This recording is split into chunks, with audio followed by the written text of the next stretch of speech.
আজ করব তেল কই। এই দেখো কই মাছগুলো হাত থেকে লাফিয়ে পালিয়ে যাচ্ছে। 3 পিসই নিয়ে এসছে, বেশি নিয়ে আসেনি।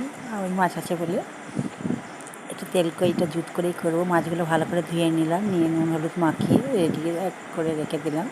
একটু ওটা নুনটা বসুক, ততক্ষণ আমি কাটাকুটি রেডি করে নিচ্ছি। এই যে পেঁয়াজ কাটা হয়ে গেছে, রসুন ছাড়াচ্ছি, টমেটো এই যে আমার কাটা রেডি, বাটা রেডি।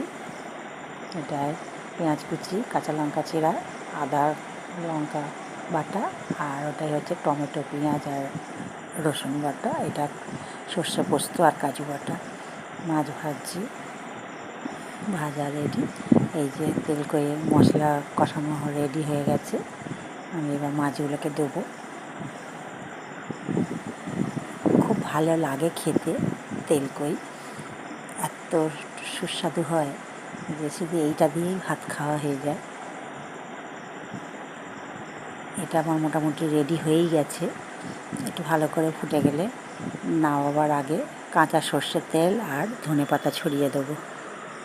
এই দেখো রেডি আমার তেল কই, সুস্বাদু তেল কই, খুব টেস্টি।